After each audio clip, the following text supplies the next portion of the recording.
Hey, this is Devin And Aaron from Cavity Colors, and you're listening to Drop the Mic.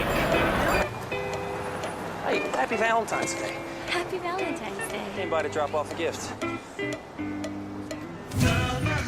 Valentine. Valentine's Day. What does it mean? What's it really about?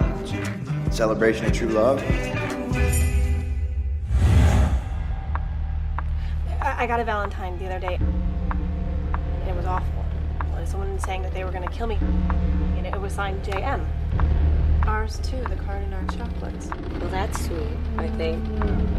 You both received threatening notes signed JM? JM. Jeremy Melton. It's Jeremy. Who's Jeremy Melton? This loser from 6th grade. Why would Jeremy Melton want to hurt you? He attacked me at a dance in junior high and he got sent to reform school because of it. 10 years is a long time. This could be anyone. Some kid that you all tease in the 6th grade is probably not worth getting all worked up over. Someone there? Hello?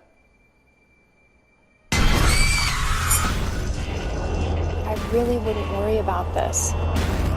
Jeremy couldn't manage a water fountain without screwing up. I don't think he's capable of an intricate revenge plot.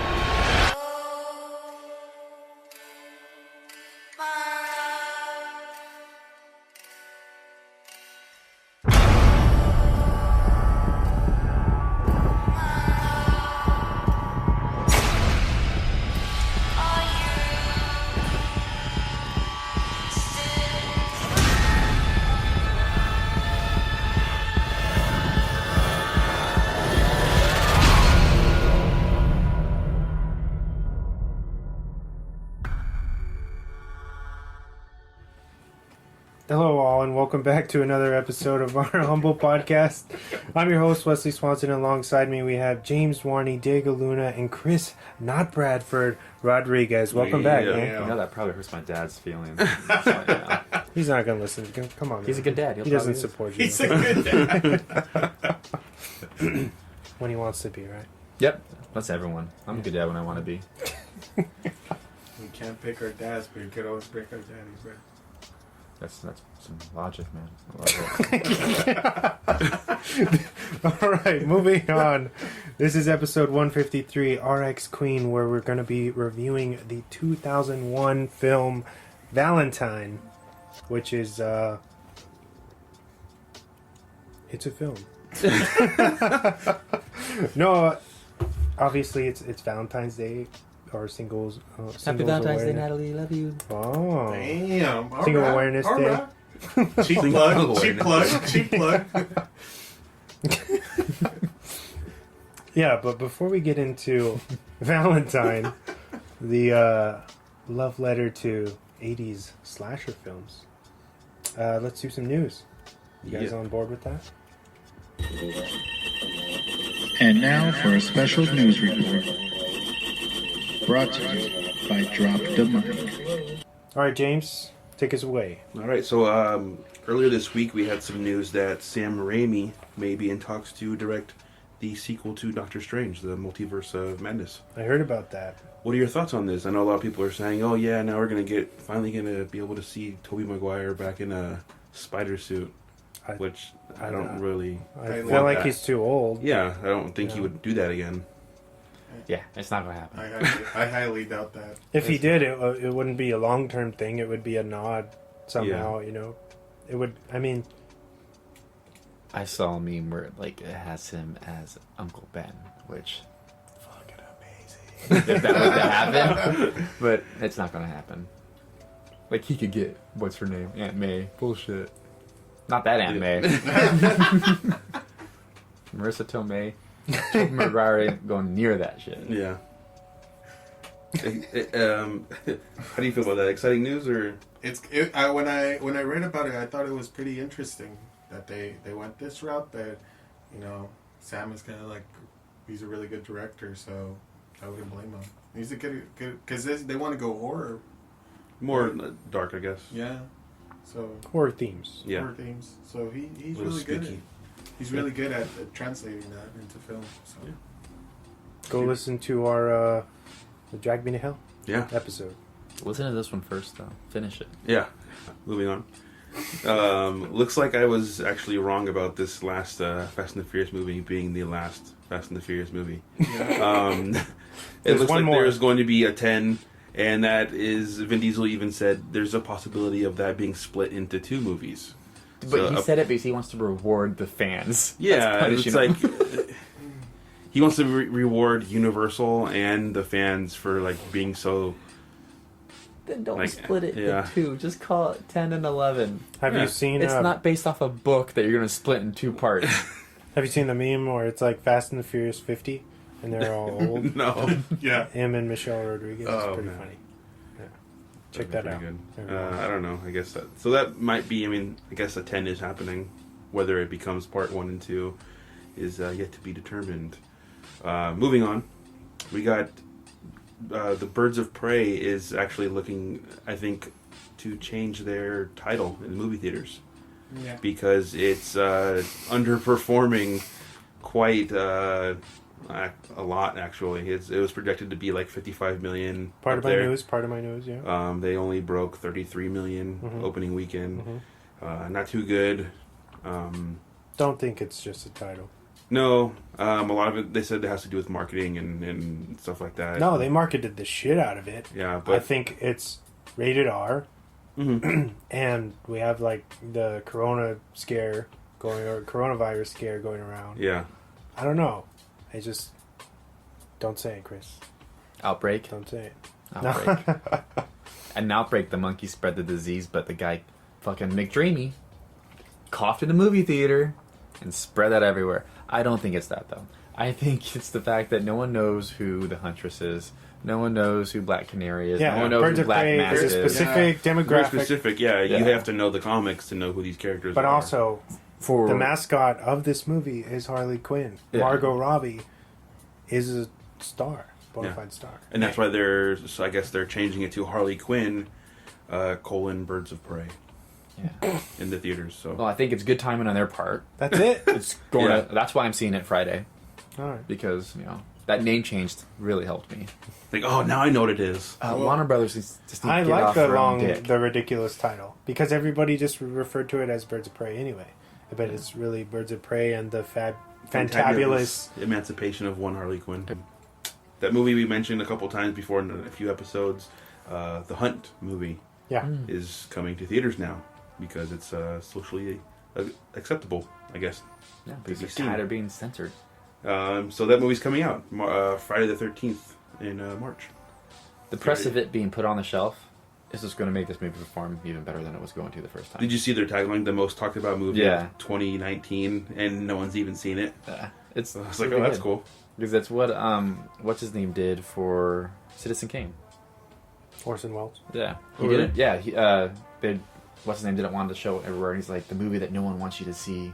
Oh, and he did all that kind of press for it, and and then of course people are like, "Oh, so pique people's interest." So, yeah. People are going to see this just to go hate watch it, and so they could tweet about it.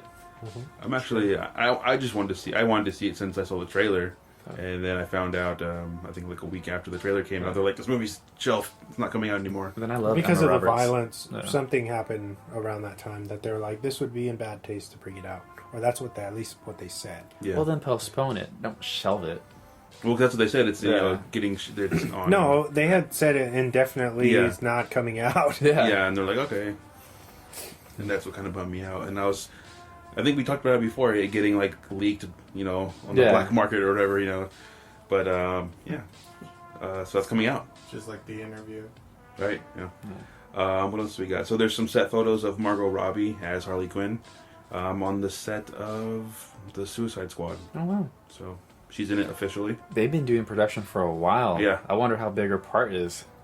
Those pictures just started coming out this week, so I mean, within the last 2 or 3 days, there's been multiple pictures with different outfits. So.